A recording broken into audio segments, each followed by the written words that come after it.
Hello, and welcome to today's webinar, Wrapping Up the VLU. This webinar is part of the Wound Source Wound Care Product Navigator series. The Wound Care Product Navigator series is an easy-to-access interactive learning lab for healthcare professionals to get the latest information they need on the wound care products available to them. Each webinar segment will take a deep dive into a specific product technology. This program will look at treatment options for venous leg ulcers. Our sponsor for this installment is 3M. My name is Amy McCauley from Wound Source, and before we get started with today's webinar, I just want to go over a few details. As a reminder, H&P Global does not give medical or reimbursement advice, nor do we provide medical or diagnostic services. The content of today's webinar is for informational purposes only. The views and opinions expressed in this webinar and contents are solely those of the presenters and do not represent the views of Wound Source, H&P Global, its affiliates, or subsidiary companies. The content of this presentation is approved for a U.S. audience only. Now, I want to take a moment and provide you with an overview of your webinar console. At the bottom of your console are application tools that you can use during the webinar. To submit a question to our guest speaker, please select the Q&A app icon on your screen and type your question in the field provided and select Submit. We will try to get to all of your questions during the question and answer period. You can expand your slide area by clicking on the Maximize icon on the top right of the slide area or by dragging the bottom right corner of the slide area. Our sponsor has included additional information on today's products. On the right of your console, you will find a list of resources available for download. This webinar is being recorded and will be made available on demand. If you have any other requests or questions pertaining to this program, please contact our sponsor using the Contact Us app located in the tray of your console. At this point, I want to welcome our featured speaker, Lynn Peterson. Lynn is a 3M clinical application specialist in the fields of wound care and compression and is a board-certified wound, ostomy, and continence nurse and a certified lymphedema and wound therapist. Lynn, thank you so much for joining us today. Amy, thank you so much for that introduction, and I also just want to welcome everybody today. So my name, as you know, is Lynn Peterson, and I'm a clinical application specialist in wound care and compression therapy for 3M Medical Solutions Division in St. Paul, Minnesota. Here's another disclaimer that we have that I'll let you have a couple seconds here just to read through.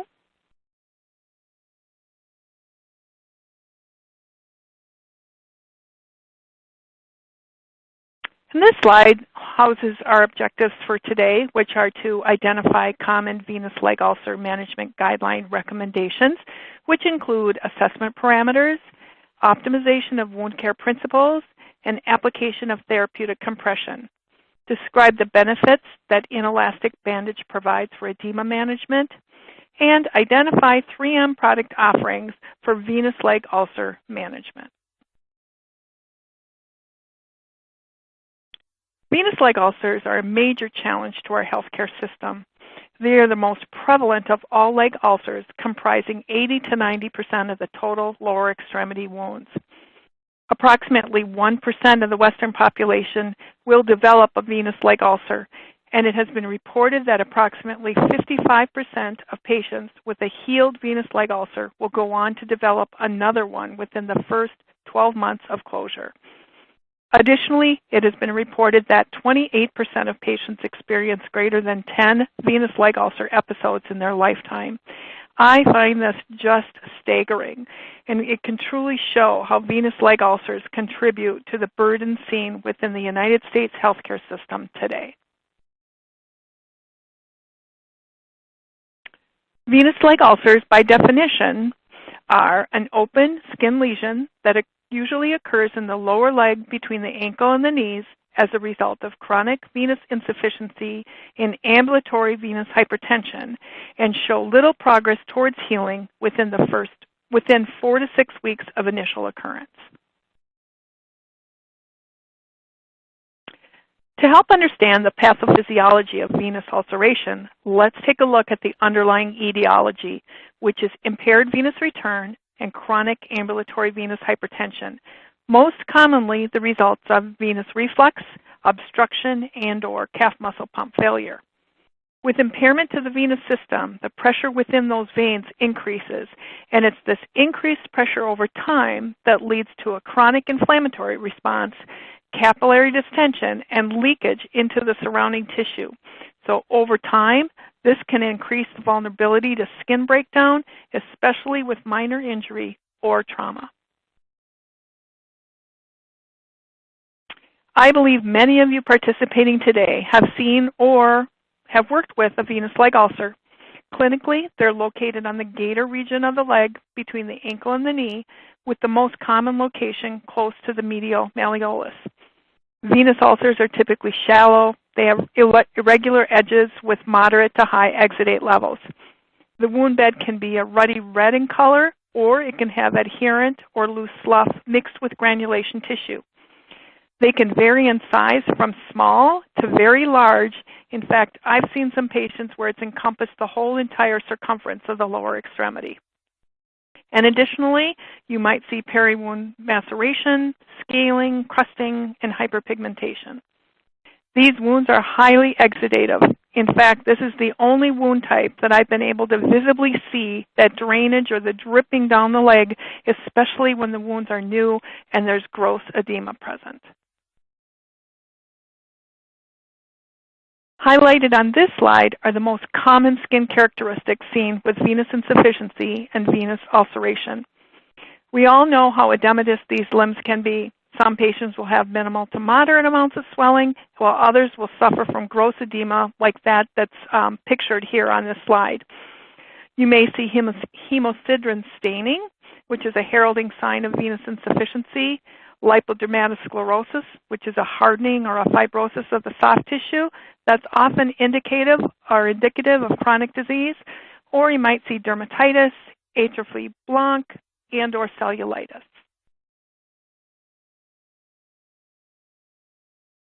So during this next section, I will focus on key best practice principles as they relate to the management of venous leg ulcers. And we'll start with assessment and diagnosis. All guidelines emphasize the importance of a comprehensive assessment and clinical evaluation prior to treatment of venous leg ulcers. A differential diagnostic evaluation will help you to determine the wound etiology and provide a basis for your plan of care. For example, you will want to determine that the wound is truly venous in nature, or if there's an arterial component as well, or perhaps this patient has a wound that just will not heal. You might want to consider doing a biopsy to see if there's a malignancy present. Additional important factors to look at include the patient's health history, any comorbidities, what's their medication use, any previous venous procedures or surgeries. What's their history of previous ulcers? How long has the current ulcer been present? What therapies have they tried? What has worked and what hasn't worked? Assess for the individual risk factors and contributing factors for lower extremity venous disease, such as family history, any history of a deep vein thrombosis, obesity, sedentary lifestyle, or any injuries or impairment of the calf muscle pump, for example. It's also important to evaluate the venous and arterial circulation. An ankle brachial pressure index, or ABPI, is a diagnostic tool that is used to determine the arterial perfusion, and a toe brachial index, or TBI, should be considered for patients with an elevated ABI, as it may be falsely elevated due to calcified vessels. Here, I would like to emphasize the important aspects of a comprehensive lower extremity and wound assessment, including the circulatory status, like I just talked about, skin changes, and a thorough wound assessment. When examining the skin, look at the characteristics of the edema. Check for any changes in the color and texture of the skin, any presence of dermatitis, that dry, flaky, or wet, weepy, painful peri-wound tissue, any hard and fibrotic areas. Also regarding the wound, a comprehensive assessment and documentation should include the location of the wound, how long has the wound been present, what's the size with wound measurements, Any specific characteristics of the wound bed, including the tissue texture, the color, is there presence, the amount or presence of granulation tissue or non-viable tissue, and the amount and the character of exudate, and of course the treatment regime.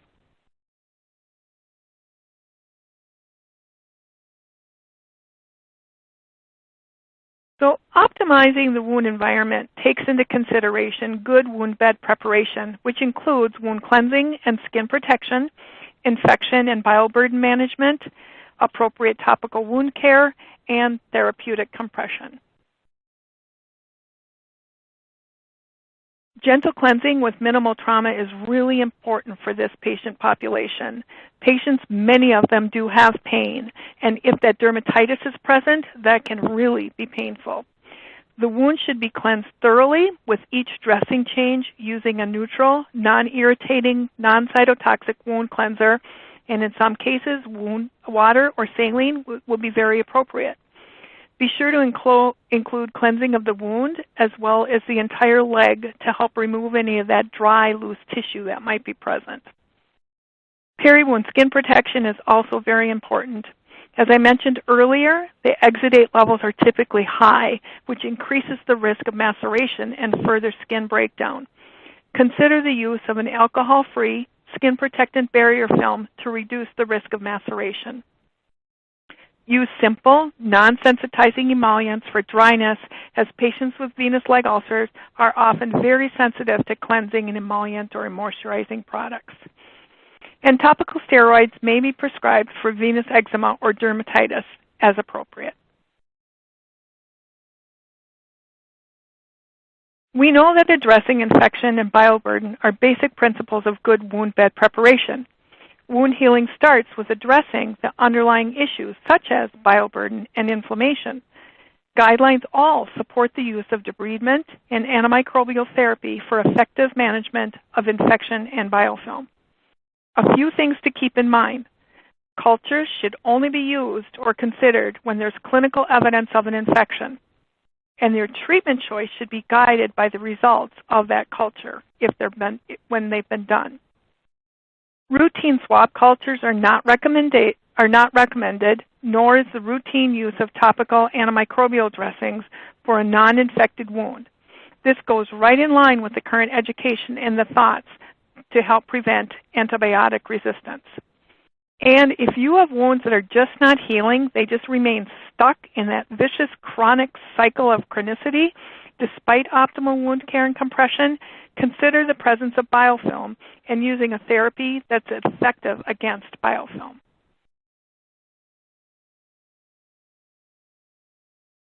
Let's dig a little deeper to understand the inflammatory process. Inflammation is a normal part of the wound healing trajectory.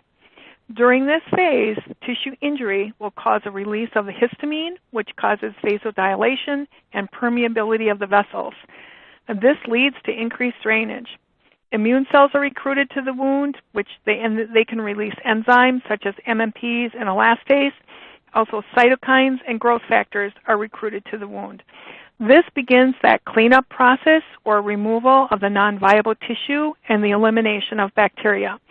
The result of the normal inflammatory process is normal wound healing. The challenge comes with prolonged or protracted inflammation. The immune cells are constantly stimulated, and there is a prolonged release of those proteases and reactive oxygen species, which causes an off-target effect. With this, there's a degradation of growth factors and the extracellular matrix. There's impaired cell proliferation and migration, and which also there's an increase in that exudate level. There's just this vicious cycle that continues and results in impaired or poor wound healing. So in order to get these wounds to progress towards healing, this cycle has to be stopped and reversed. The next best practice principle is topical wound management, which supports the use of wound dressings that protect the wound environment and promote moist wound healing. For venous leg ulcer management, according to Dr. Keith Harding, the most important factor in reducing exudate levels is sustained compression therapy.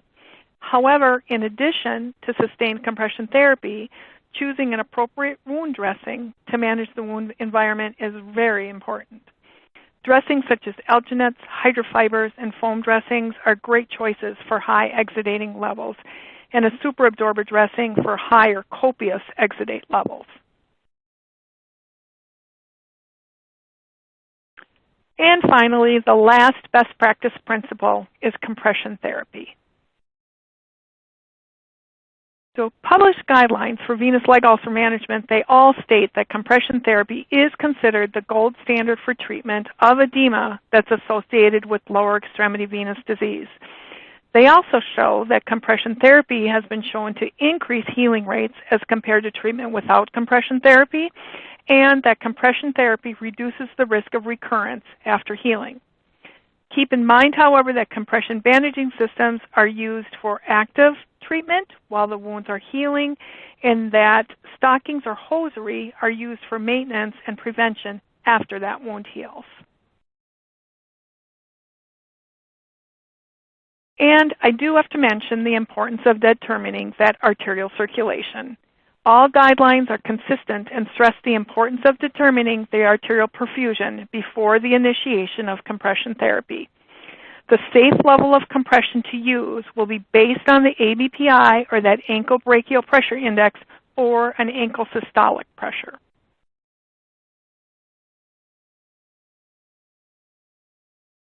I also want to recognize the importance of inelastic or short stretch compression for edema management, as it's been shown to be more effective than elastic bandages or elastic material. In clinical practice, inelastic bandage systems or devices have been shown to provide high stiffness. This high stiffness, or this inelastic sleeve, resists the calf muscle expansion, and that results in improved venous and lymphatic return and edema reduction, and ultimately helps in wound healing. Inelastic bandage systems will provide that low resting pressure, which is comfortable at rest. So we want patients to be comfortable at rest when they're wearing the compression therapy. And then they'll produce high working pressures during activity and movement, which ultimately is going to help improve that venous and lymphatic return. Some examples of inelastic compression devices include multi-layer bandages or multi-layer bandage systems, short stretch bandages, which are typically used for lymphedema management, zinc paste bandages, and removable adjustable devices.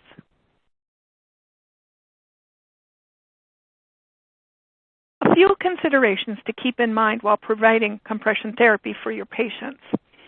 Optimize the benefits of compression by choosing the correct type of compression for the right duration in a way that's acceptable to the patient.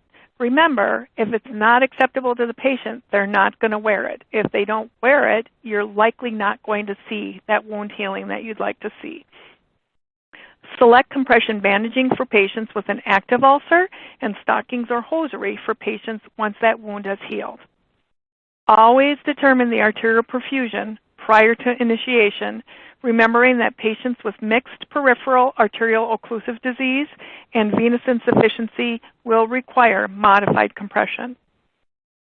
Compression therapy is contraindicated in patients with an ABI less than 0.5, and patients with arterial insufficiency should be referred to a specialist for further evaluation and workup. And finally, encourage your patients to be active and mobile. Activity is so important for calf muscle and venous function.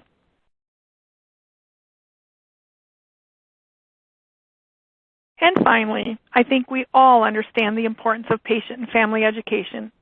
Helping your patients to understand the disease process, why compression is needed, what does compression do, and that it's for life. They need to wear compression for the rest of their life to keep their wounds from recurring.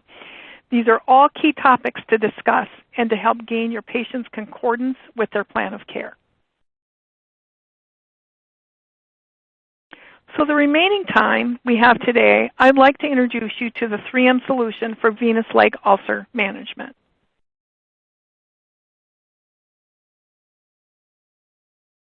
For skin protection, 3M has two great products to aid in peri-wound skin protection.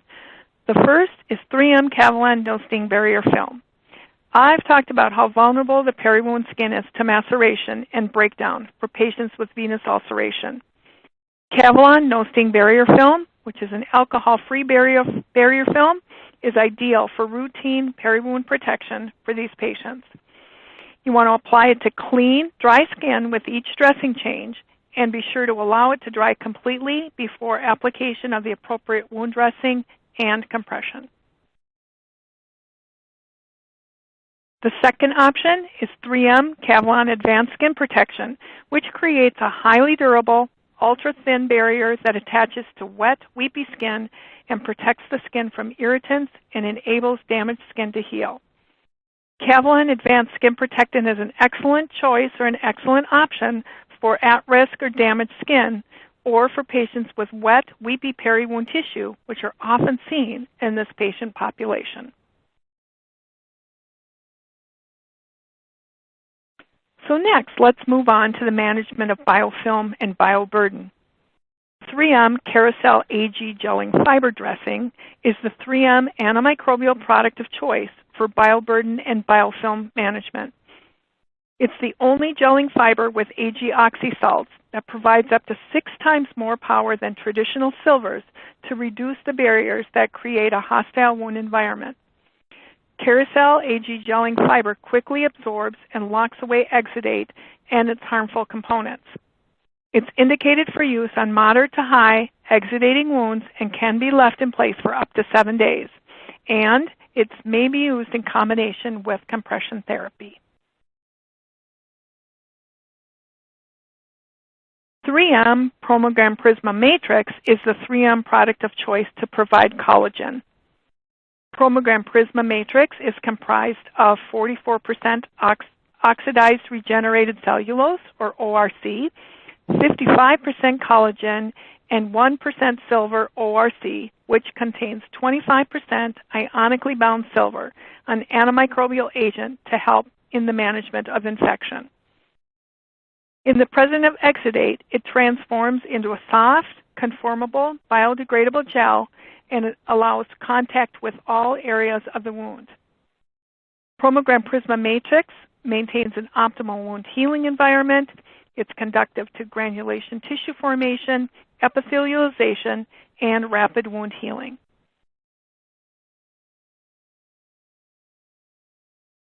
The next best practice principle I addressed was topical wound management with appropriate dressings to protect and manage exudate levels while maintaining a moist wound healing environment. The 3M Venous Leg Ulcer Solution includes several very effective products for optimal topical management. First, 3M Caramax Care Super Absorbent Dressing is a conformable, super absorbent dressing with ExuSafe technology for the management of highly exuding wounds. It offers a unique horizontal wicking layer that draws up serous and viscous exudate and distributes it horizontally and vertically across the dressing. The superabsorbent core then locks in that exudate, any bacteria, and MMPs to reduce the risk of maceration and infection transfer risk, even under compression. Caramax Care Superabsorber Dressing is the best choice for venous leg ulcers with high to copious amounts of drainage. Next, we have 3M Tegaderm silicone foam dressings, which provide effective exudate management while being gentle to the skin. Tegaderm silicone dressings have a unique multi-layer design that absorbs and evaporates moisture away from the skin. For your patients with fragile, vulnerable tissue that need a foam dressing that's gentle and yet absorbent, Tegaderm silicone foam dressings will be the dressing of choice for use under compression to help minimize unnecessary dressing changes. And finally, for clinicians who prefer a non-adhesive foam choice, 3M Tegaderm High Performance Foam Dressing provides absorbency and breathability to maintain an optimal wound environment under compression therapy.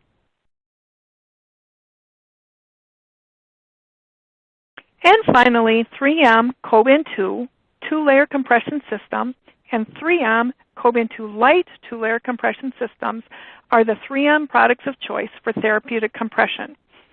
3M Cobin 2 compression systems are cohesive two-layer bandaging systems designed to provide compression for the management of venous leg ulcers.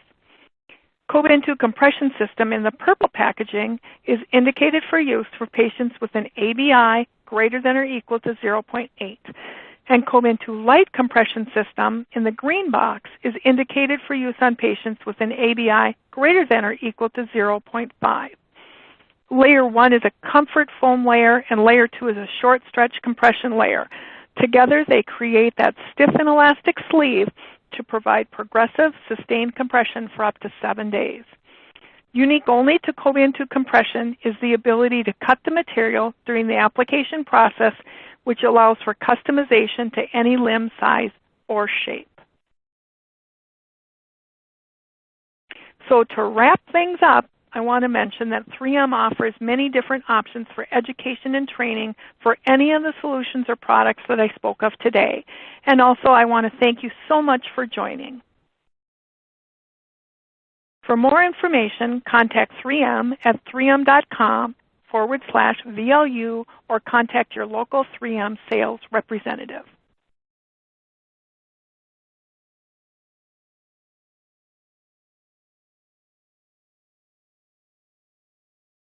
Lynn, thank you so much for the presentation. We are now going to begin our Q&A session. If you have a question for Lynn related to today's program, including any of the products covered or 3M, please submit your question using the Q&A app found on your console. We'll try to get through as many questions as we can in the next few minutes. Now, Lynn, for our first question, what are your compression tips for champagne bottle legs? Thanks. That's a great question. So specific to Cobian 2, as I indicated in the previous slides, that Cobian 2 can be cut to individualize to any leg that you're wrapping or any contour or size leg that you're wrapping. So that would be the case for patients with that champagne leg or that real narrow ankle area.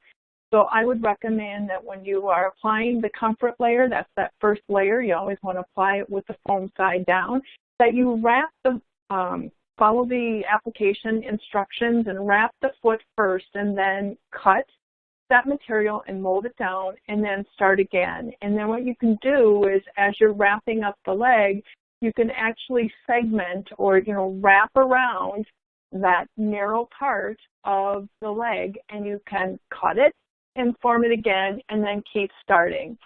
Or start again, sorry about that. Until you are completely up the leg, you want to make sure that you have a nice low profile, that the comfort layer lays down very nicely. And then you can go back and start wrapping with layer number 2, which is the compression layer.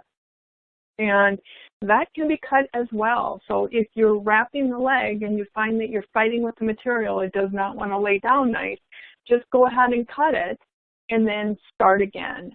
And there's some really great videos that are on our website. So if you want to see, the one to use would be how to wrap a highly contoured leg or the cutting technique. That would be a great video to go out and watch. That's on our website, and that can help you to understand what I was just saying. So thank you for that question.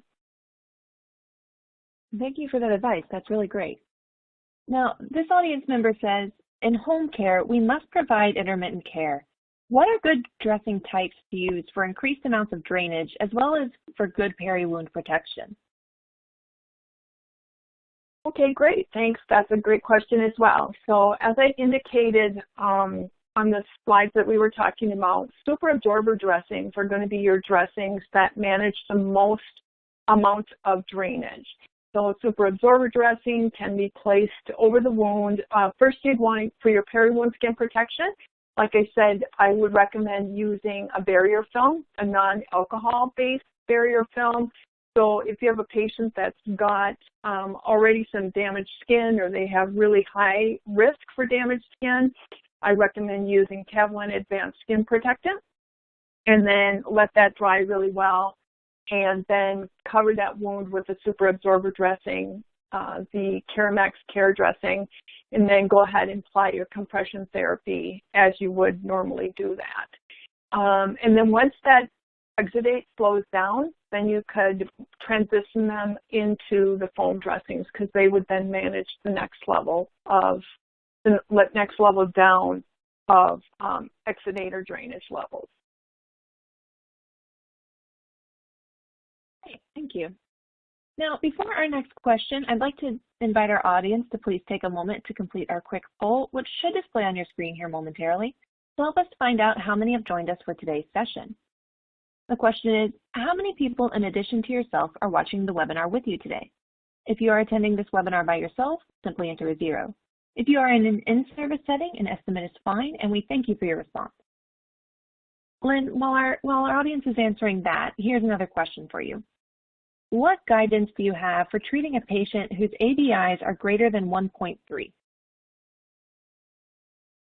For those patients that have that elevated ABI, like one that's greater than 1.3, I would wonder if this patient has some calcified vessels that are going on, and the best thing to do would be to get a toe brachial index done. So you'd want to schedule them to be seen wherever the diagnostics can be done in the vascular center and have them check and see what the toe brachial index is. And then those centers and the physicians would be able to recommend the amount of compression that could be safely applied for that patient based on what the toe brachial index results are. Great, thank you. Now, are Coven-2 and Coven-2 Lite considered short stretch or combination short and long stretch? That is a great question. So as I indicated, Coven 2-layer compression system, it's that 2-layer system, and they're a cohesive system. So the first layer is a comfort layer, and that layer, it's not considered long stretch or short stretch.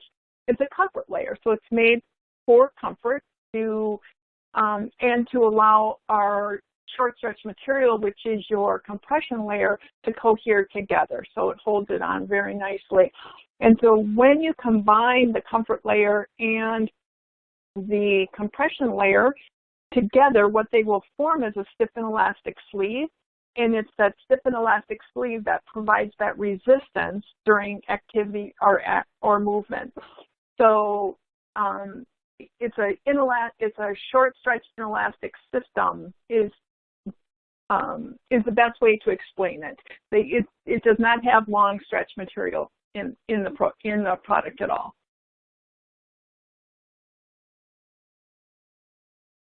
Great, thank you. And we have time for just one more question. How would someone go about checking ABPI in a non-acute setting? That's another great question. So I know that online, I know that the Wound Ostomy Continence Nurse Society, they have directions on how to do an ABI. So an ABI, it's a non-invasive type of testing that can be done, and where you're taking the blood pressure of the ankle and the blood pressure of the arm, and then you divide the systolic ankle by the brachial, and you come up with that ratio. But I would encourage you to go online and search on exactly how to do an ABI, and they can be done. You have to have your patient lay flat for a while to do it. But like I said, the WOCN Society, they do have instructions on how to do that. And I'm also aware of other videos that can be found to show you exactly how to do that, the ABI in a non-acute setting, like in home care. I worked home care, and I would do them in the patient's home. So hopefully you can find that help that you need to instruct you on how to do that just by searching out those different avenues online. Great, thank you for that advice. And that is all the time we have for today's program. I want to thank our audience for all of your questions. If your question was not answered today, a 3M representative will reach out to follow up. This webinar has been recorded and will be made available in full on demand after the program. Please look for our follow-up email that will alert you when the on-demand recording is available so that you can review any material you missed or simply go over the program again. You'll be redirected momentarily to a form to indicate your interest in speaking to a 3M representative for more information on today's products. I would like to extend a warm thank you to 3M for sponsoring today's program. On behalf of today's presenter, Lynn, as well as the teams at WoundSource and 3M, thank you for joining us and for taking the time to view this webinar. Have a wonderful day.